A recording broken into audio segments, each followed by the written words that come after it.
salut à tout le monde.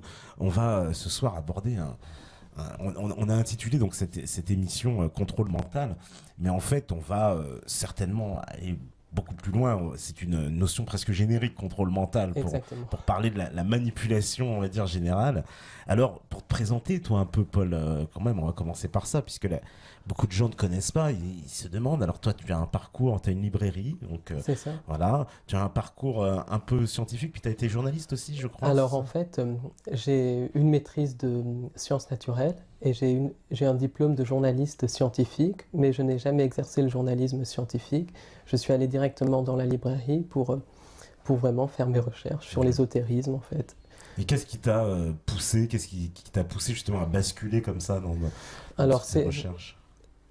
C'est vraiment quelque chose qui est en moi depuis l'âge de 13 ans, en fait. Ouais. Alors, il faut dire que du côté de ma mère, ma grand-mère était médium, donc elle percevait les morts, elle percevait l'avenir, elle voyait les choses. Bon, ma mère, pas du tout. Elle commence à être ouverte à ça un petit peu grâce à moi, grâce à mes conférences et tout ça. Du côté de mon père, pas du tout. Donc, je pense que j'ai hérité du don de ma grand-mère et j'ai toujours eu envie de connaître la vérité, de savoir ce qui se passait dans le monde, parce que très très jeune, j'ai compris que quelque chose n'allait pas. J'ai compris qu'il y avait quelque chose qui n'allait pas, il y avait une espèce de tristesse en moi, ce qu'on appelle les charmes dans le cerveau. Je me disais pourquoi les choses sont comme ci, pourquoi les choses sont comme ça, alors qu'on devrait tous être heureux, tous joyeux. Et de fil en aiguille, en fait, je suis arrivé à comprendre ça. Alors, ce qui s'est passé, c'est qu'à l'âge de 13 ans, ce qui m'a vraiment déclenché, c'est qu'à l'âge de 13 ans, j'étais à la librairie anglaise de Paris, la librairie Smith. À l'époque, ils faisaient encore des livres sur les ovnis, sur les extraterrestres. Je suis tombé sur un livre, Mysterious Beings de John Keel, qui parle de ces phénomènes extraterrestres. J'ai commencé à m'y intéresser et j'ai plus lâché depuis. Ensuite, j'ai vécu aussi pas mal de petites expériences. Ma femme a aussi vécu ces expériences, certaines rencontres, certaines choses. Donc voilà, c'est vraiment quelque chose qui est en moi. Et comment est-ce qu'on pourrait, pour commencer, puisque ce qu'on nous enseigne, en tout cas le monde tel qu'il est présenté, donc selon toi, c'est pas du tout la version des faits. Alors, pas du tout. Il y a un problème déjà à la base. Alors, on pourrait partir vraiment depuis le début, en fait. Comment les choses se sont passées. Déjà, il faut savoir qu'on vit dans une matrice. Alors, matrice, c'est en référence au film Matrix, en fait. Il faudrait dire un piège cosmique, une fausse création, quelque chose. Alors, comment ça s'est mis en place? À un moment, au début, quand on a été créé par la source, par le vrai Dieu, on était dans la joie, on était dans le bonheur. La peur n'existait pas. Quand on voulait se déplacer quelque part, on se déplaçait par la pensée. Fondamentalement, on communiquait par télépathie, par concept. Qui dit communication par concept dit pas de malentendu, donc pas de dispute possible. Ensuite, la mort n'existait pas. Quand on avait fait l'expérience d'un corps, on changeait de corps. Quand on avait fait l'expérience de quelque chose, on passait à une autre expérience quand on voulait. Il n'y avait même pas de notion de temps. On était totalement en conscience. Alors je vais revenir un petit peu sur ce que c'est en conscience tout au long de l'émission, parce que c'est cet état auquel il faut revenir, à l'état de conscience. Et à un moment donné, donc je simplifie, il y a une entité qui s'est détachée de la source et qui a voulu créer son propre univers, non pas pour que ces créatures expriment toute leur diversité, non pas pour que ces créatures expriment tout leur potentiel, toute leur puissance, toute leur beauté, tout leur amour, mais elle a voulu créer pour pouvoir être vénérée, autrement dit, pour pouvoir prendre l'énergie des autres. Et cette créature, à partir du moment où elle a voulu aller contre la création de la source, elle a perdu sa connexion divine, elle a perdu son âme, et cette créature a perdu sa capacité de créer. Donc, elle a commencé à imiter. Et en fait, ce qu'elle a imité, ce qu'elle a engendré, parce qu'on ne peut pas dire créer, c'est une très mauvaise copie de la création divine que les gnostiques appellent le monde matériel, qu'on peut appeler l'univers, le multivers physique. Et cette créature, on peut l'appeler Lucifer, Satan, le démiurge, c'est la même chose. Alors, cette créature, l'imitation de la création qu'elle a fait, c'est ce qu'on appelle l'enfer en termes judéo-chrétiens. C'est ce que les scientifiques appellent les interunivers. Les interunivers qui ont été découverts par une scientifique italienne, Giuliana Conforto, qui analysait des photons et qui a montré qu'il y avait que certaines régions de l'espace émettaient une certaine lumière, une lumière lourde. Cette lumière lourde, c'est la lumière des interunivers. C'est ce qu'on appelle la fausse lumière.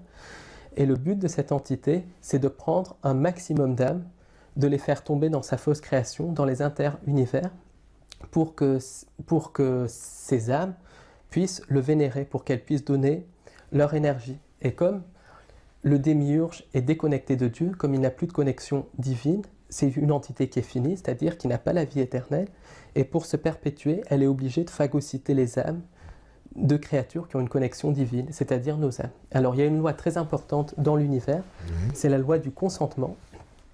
Chaque fois qu'il nous arrive quelque chose, on y consent. Alors le consentement peut être fait de manière directe. Par exemple, on crée un problème. Les gens ont tellement peur qu'ils demandent une solution. Et la solution, c'est plus de centralisation, par exemple. Ils l'ont demandé, ils ont consenti.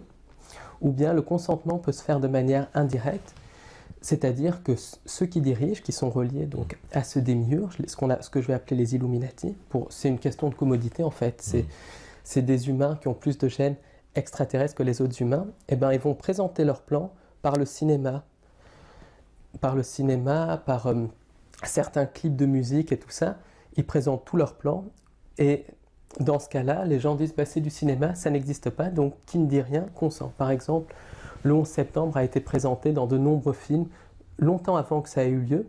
Donc, il y a un film notamment avec Bruce Willis qui s'appelait Couvre-feu, qui montrait une série d'attentats aux États-Unis identiques aux attentats du 11 septembre, où des soi-disant terroristes musulmans détruisaient des tours. Il a été fait en 97 ou 98. Ouais.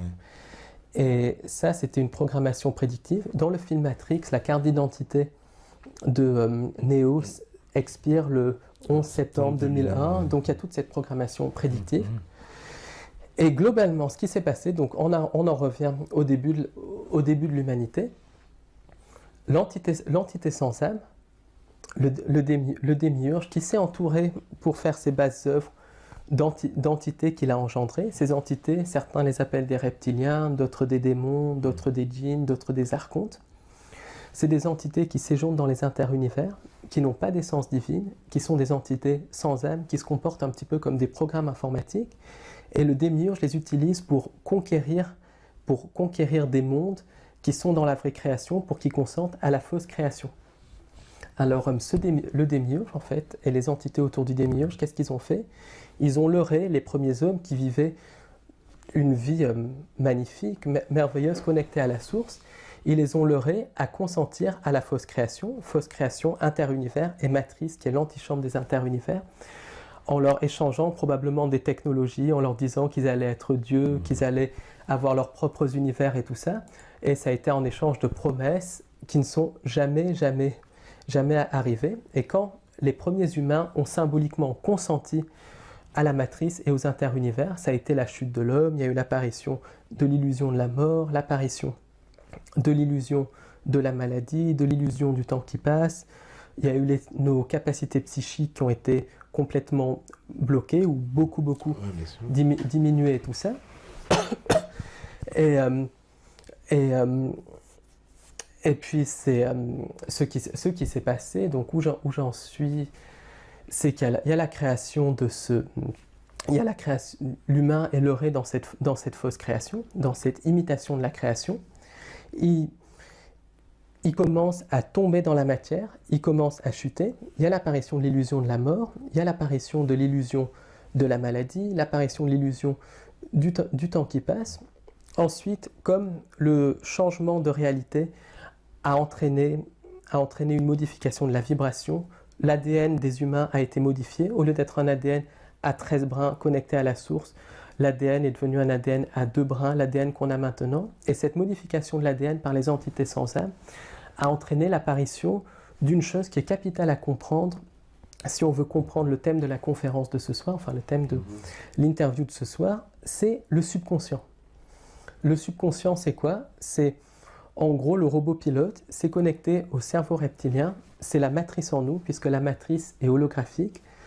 Et la plupart des gens, donc que ça soit vous, que ça soit moi, que ça soit toi, on est régenté par notre subconscient. Les gens éveillés sont régentés à 90% par le subconscient. Les gens qui dorment sont régentés à 99% par le subconscient. Les portails organiques sont régentés à 100% par le subconscient. Je reviendrai sur les portails organiques tout au long de la conférence. Et le subconscient, c'est la matrice en nous. C'est comme la manière de penser des archontes, des reptiliens, des entités sans âme qui a été placée en nous par modification génétique. Alors, il y a une personne qui a beaucoup parlé de ça, c'est Castaneda. Castaneda qui disait que les flyers, donc les flyers c'est un autre terme pour désigner les archontes, avaient donné à l'homme un cadeau empoisonné, et ce cadeau empoisonné, c'était leur manière de penser. Une manière de penser inconsciente, subconsciente, basée sur la peur, basée sur la peur, basée sur l'envie de phagocyter l'autre et tout ça. Le subconscient, comment on peut le définir? C'est la matrice en nous, puisque la réalité est holographique, le tout est contenu dans la partie. C'est ce qui régente la plupart de nos pensées.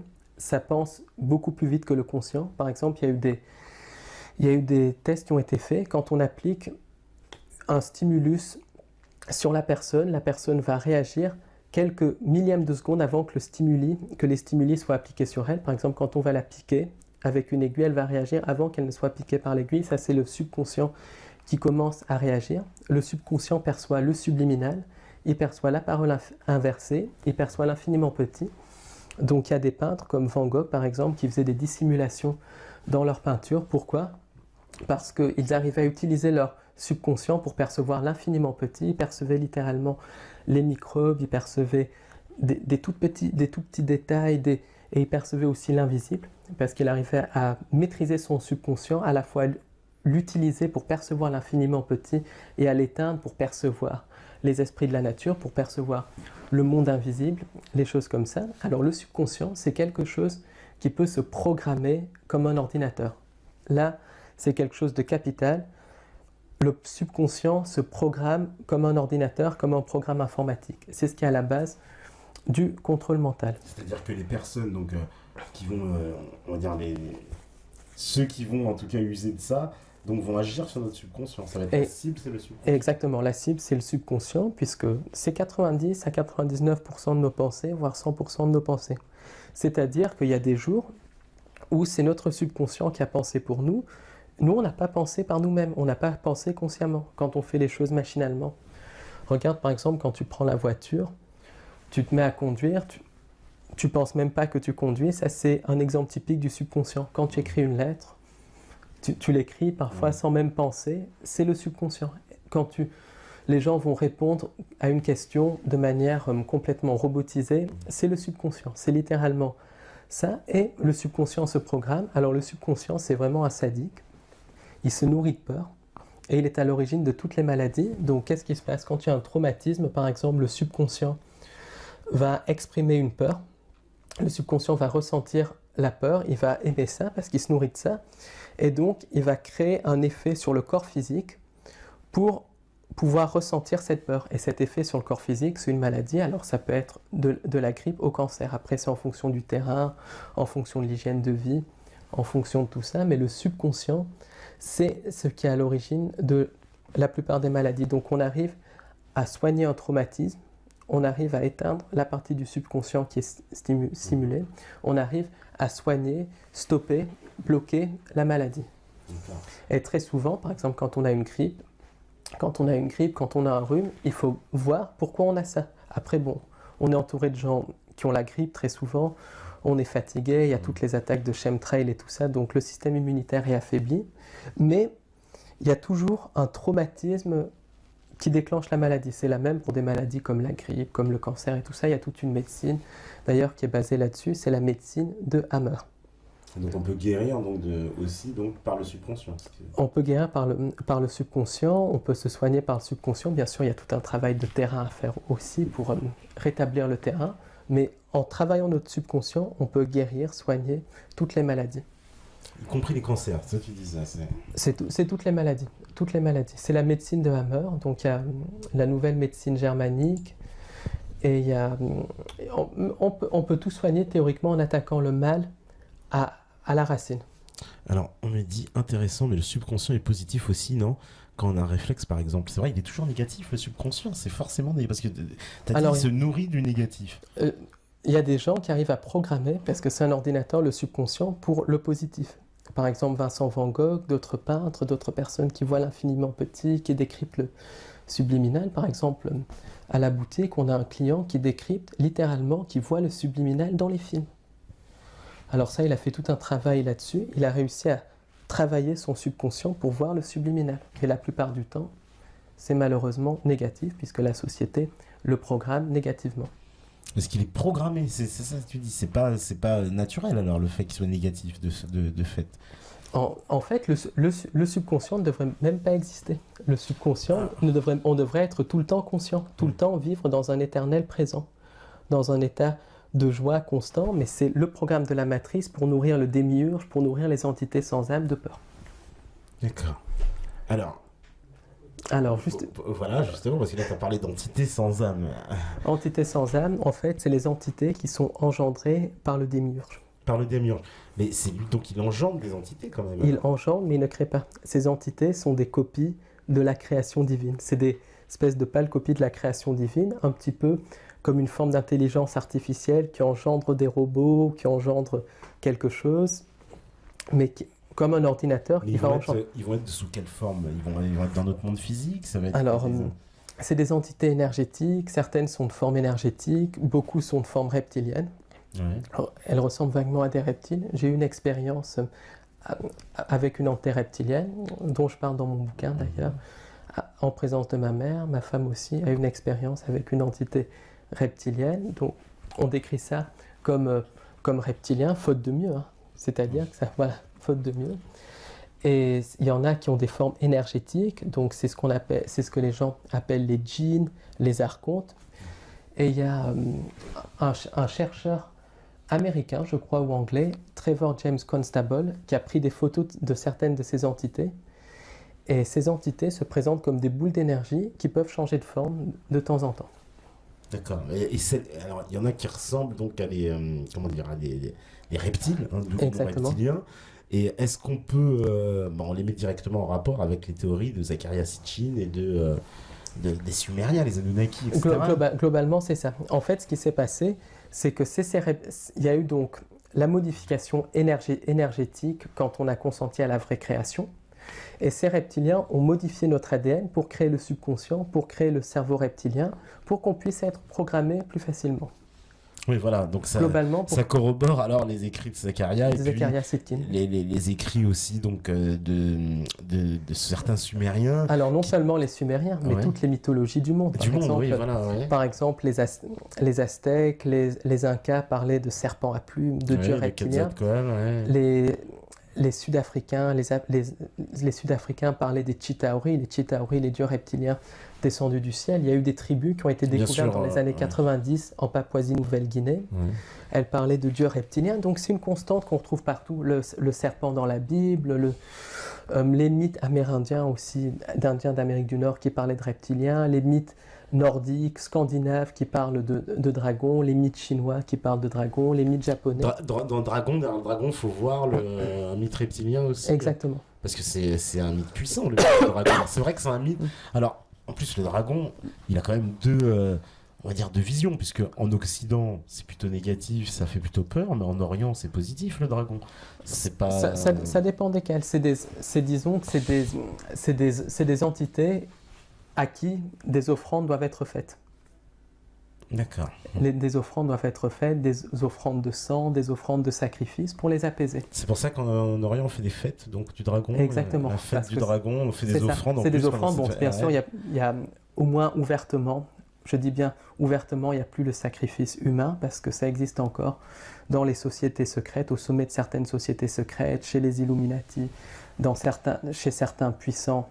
C'est une constante, le sacrifice humain qui a encore lieu. Ça fait partie des réseaux sataniques, du contrôle mental. Mais pour les masses, il y a des offrandes il y a des offrandes qui sont données, il y a des offrandes qui sont données, donc c'est des rituels symboliques en fait, où l'énergie psychique est offerte à ces entités. Ah, ils se nourrissent de notre énergie. Ils se nourrissent de nos énergies de peur. Nos énergies de peur. Des énergies de basse vibration, essentiellement les énergies liées à la peur. C'est pour ça en fait, le but du contrôle mental, c'est de créer une société fondée sur la peur pour qu'ils puissent se nourrir de plus en plus facilement de nous. Parce que le but de ces entités, c'est de faire fusionner la Terre avec les interunivers. Ah oui. Et c'est quoi le but, c'est de prendre nos âmes. Et les âmes de toute la Terre. Le but de phagocyter les âmes des humains pour que ces entités sans âme, pour que le démiurge puisse se perpétuer. Pourquoi ? Parce que s'ils ne se nourrissent pas d'énergie psychique, s'ils ne se nourrissent pas d'âme, comme ils n'ont plus de connexion divine, ce sont des entités qui sont finies. Donc elles s'épuisent. Donc c'est des parasites cosmiques qui vont de planète en planète, de dimension en dimension, et qui essayent de prendre les âmes de créatures reliées à Dieu. Mais ils ont déjà fait ça ailleurs que sur la Terre, c'est ça ou... Bien sûr, ils ont fait ça, je pense en tout cas, dans de nombreux endroits de l'univers. Mais in fine, c'est quoi ? C'est toutes les âmes de la Terre ? C'est-à-dire, c'est quoi ? Ils essayent de prendre les âmes de tout le monde. Les âmes de tout le monde. Exactement. Et est-ce qu'on peut dire que les religions les combattent, alors, ces gens-là Non, malheureusement. Alors, voilà, les religions... Bon, bah, tu vas te faire plein d'amis, vas-y, je le sens. Donc, les religions ne combattent pas ces entités-là. Les religions ne combattent pas ces entités-là. Alors, quand je parle de religion, je ne parle pas de personnes religieuses. Il y a beaucoup de personnes religieuses, qu'elles soient catholiques, musulmanes, juives, hindouistes, bouddhistes, qui sont des personnes de bien, qui font la religion pour vraiment vénérer des forces positives et tout ça. Simplement, le sommet de la hiérarchie religieuse est complètement corrompu. Par exemple, au sommet de l'Église catholique, le sommet des sociétés secrètes de l'Église catholique, comme les Jésuites, l'Opus Dei, l'Ordre de Malte, ils savent très très bien que la religion est basée sur la vénération de ces entités sans âme, du démiurge, des entités reptiliennes. Par exemple, on voit dans la Bible, Jéhovah, Yahvé, c'est pas un Dieu d'amour, c'est un Dieu au contraire de mort qui tue ses ennemis et tout ça. Oui, il est un peu guerrier. Quand on voit les psaumes, tu massacreras tes ennemis et tout ça, c'est pas un Dieu d'amour. Puis même, il est un peu, j'ai envie de dire, vicelard, parce qu'il dit il donne des conseils. Alors je sais plus c'est qui, je sais plus si c'est Jacob qui va chez le roi Hiram et il lui dit, tu lui dis pas que c'est ta femme, comme ça il va la draguer et puis après tu pourras lui demander. Et il demande à Abraham de sacrifier son fils et tout ça. Ouais. Alors ce qu'il faut savoir, c'est que Jéhovah, c'est le démiurge. Alors le démiurge a deux faces. Alors puisque c'est le monde de la dualité.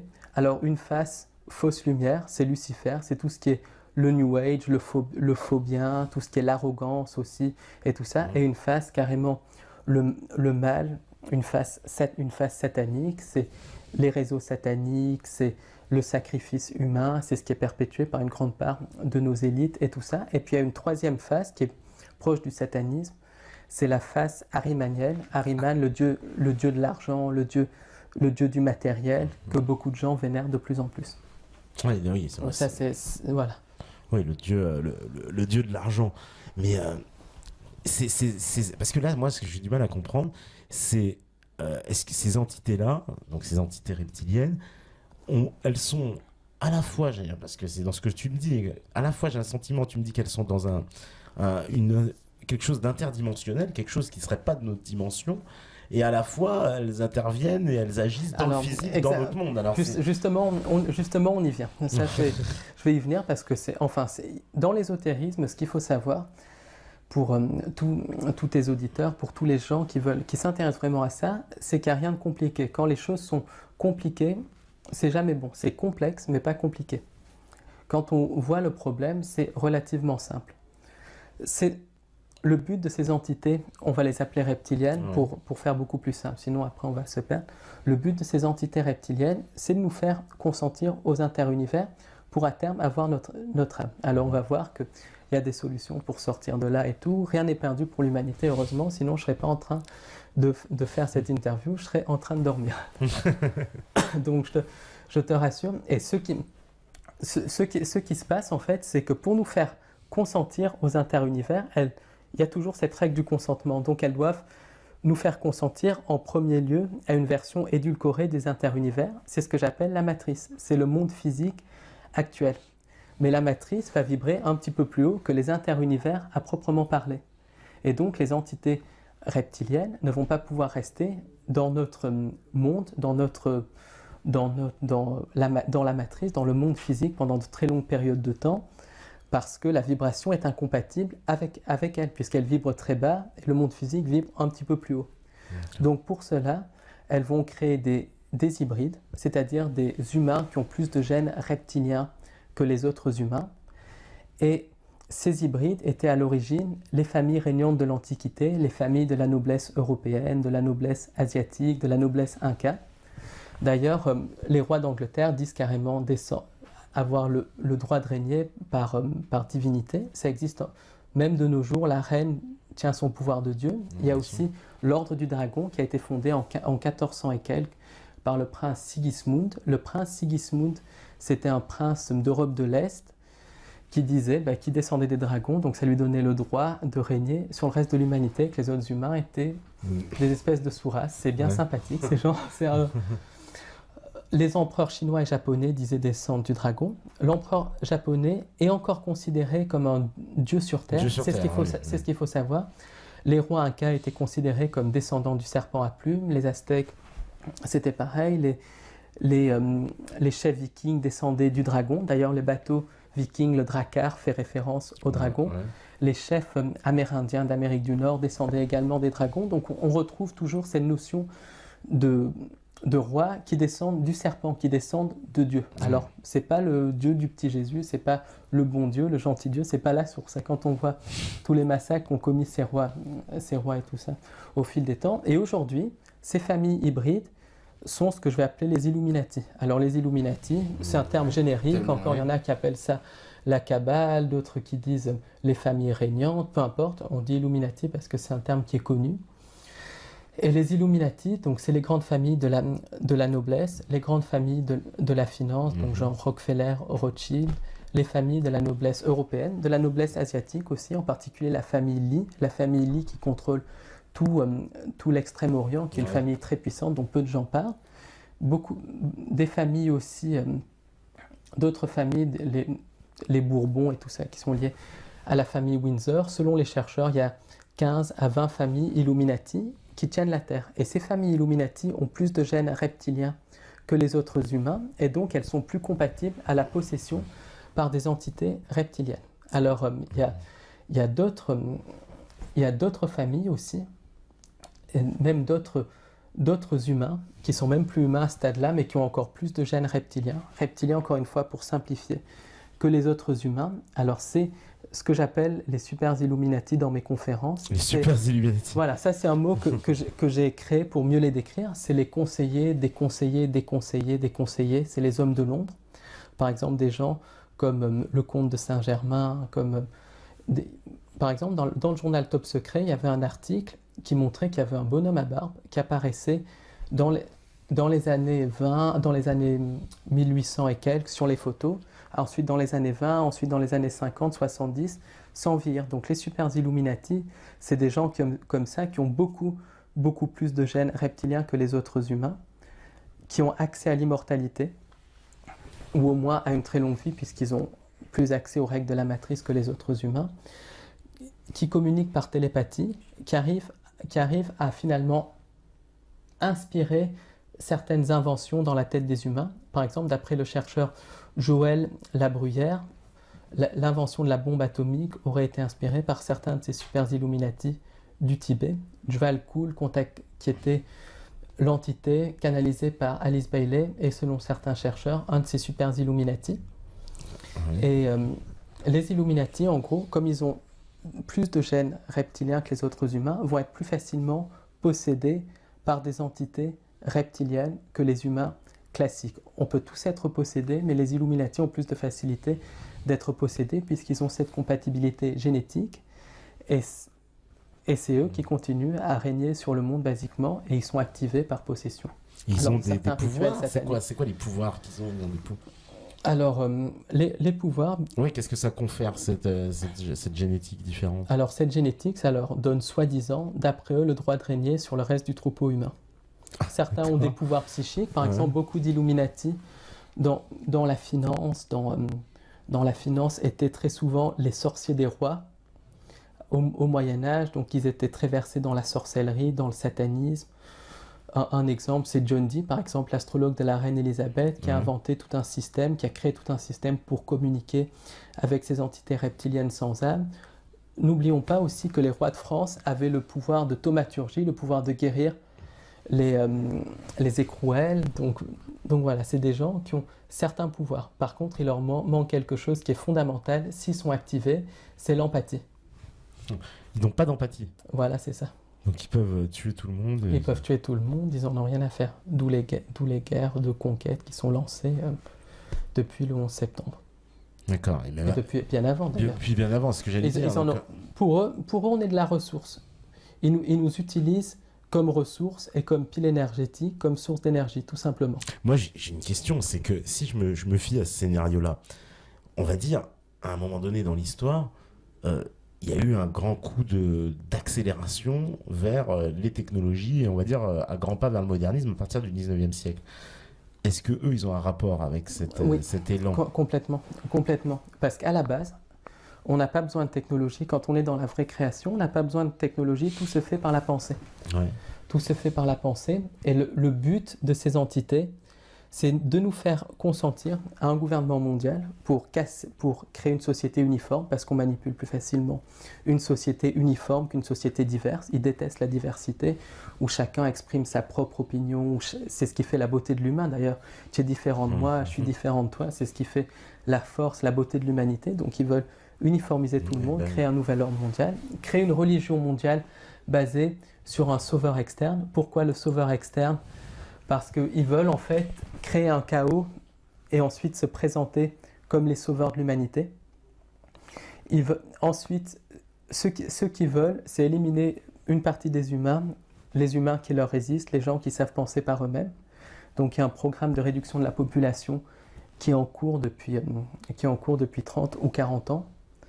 Programme de réduction par l'intermédiaire des vaccins, par l'intermédiaire des chemtrails. Chemtrails, c'est ces traînées qu'on voit. Traînées chimiques. Traînées chimiques, voilà. Oui. Par l'intermédiaire aussi d'OGM, par l'intermédiaire de bactéries génétiquement modifiées, en introduisant des nouveaux virus comme le sida et l'Ebola. Il y a un programme d'éradication de l'humain, en particulier des humains qui savent penser par eux-mêmes. Ils veulent aussi éradiquer les cultures primitives, d'où les famines provoquées en Afrique et tout ça. Cultures primitives entre guillemets, parce que ces cultures sont tout sauf primitives. Elles sont beaucoup plus connectées à la source que les autres, puisqu'elles ne sont pas corrompues par la technologie. Alors, qu'est-ce que je voulais dire ? Oui, alors toutes les technologies sont introduites quand elles vont servir la manipulation reptilienne, quand elles vont servir la manipulation Illuminati. Par exemple, l'Internet a été introduit dans les années 90 parce que ça sert, par des procédés que j'expliquerai après, la manipulation Illuminati. Bien qu'on puisse s'en servir pour lutter contre eux, pour faire passer l'information, comme c'est le cas avec MetaTV, ça sert la manipulation Illuminati. Le pétrole a été introduit à un moment donné où ça pouvait créer des guerres au niveau du Moyen-Orient. Qu'est-ce qu'on peut dire d'autre ? Il y a des énergies libres aussi, des technologies de voyage dans l'espace, dans le temps, des technologies qui pourraient nous faire vivre sans avoir à dépenser d'argent pour l'électricité, qui pourraient mettre un terme à la faim dans le monde. Elles sont cachées pour le moment et elles seront mises sur le marché quand ça servira les Illuminati, et ça sera malheureusement pas pour le bien de l'homme. Alors, qu'est-ce que je pouvais rajouter d'autre ? Leur but final, c'est de nous faire consentir à la puce. Pourquoi ? Parce que symboliquement, quand on consent à la puce, on consent au transhumanisme, on consent à fusionner avec la machine, et symboliquement, quand on fusionne avec la machine, on devient un être inorganique et on perd notre âme, surtout si on y consent. Donc je ne parle pas de quelqu'un qui, par exemple, se casse une jambe et a une prothèse de hanche ou un truc comme ça. Je parle de quelqu'un qui va fusionner avec la machine pour pouvoir développer ses pouvoirs psychiques et tout ça, tu vois, un petit peu la différence. Et ce qui se passe, c'est qu'ils veulent en gros créer un chaos maximum pour que les gens demandent le sauveur externe, Alors c'est ce que j'appelle le projet Bluebeam, c'est la mise en scène de l'arrivée d'un faux sauveur. Ça ferait l'objet vraiment d'une interview en elle-même. Et projet Bluebeam complètement réel, ce projet-là, parce que... Complètement réel, et c'est en train d'avancer de plus en plus. Avec, enfin ça ferait l'objet d'une autre interview, mais en gros, ils sont en train de créer un maximum de chaos. Ils sont en train aussi de pousser cette idée d'extraterrestre qui existe bien, mais tout d'un coup, du jour au lendemain, il y avait tout un secret dessus, et du jour au lendemain, ils commencent à avoir des émissions dessus comme Alien Theory et tout ça. Ils sont présentés comme nos dieux alors qu'ils ne sont pas des dieux, ils ne nous ont pas créés, mais ils nous ont génétiquement modifiés. Là, c'est très différent de créer, il n'y a que la source qui peut créer. Et surtout, ce qu'ils veulent, c'est qu'on accepte un faux sauveur externe. Faux sauveur externe, ça peut être un quidam comme Maitreya, ça peut être des extraterrestres qui viennent nous sauver alors qu'ils ne sont pas là du tout pour nous sauver. Ça peut être même des extraterrestres qui nous sauvent d'une fausse invasion extraterrestre. Et à partir du moment où on accepte le sauveur externe dit pour me faire plaisir, je vous ai sauvé, vous allez tous vous faire pucer, ça fera en sorte que de tels conflits ne se reproduiront plus. En plus, avec la puce, vous aurez des pouvoirs psychiques ultra développés.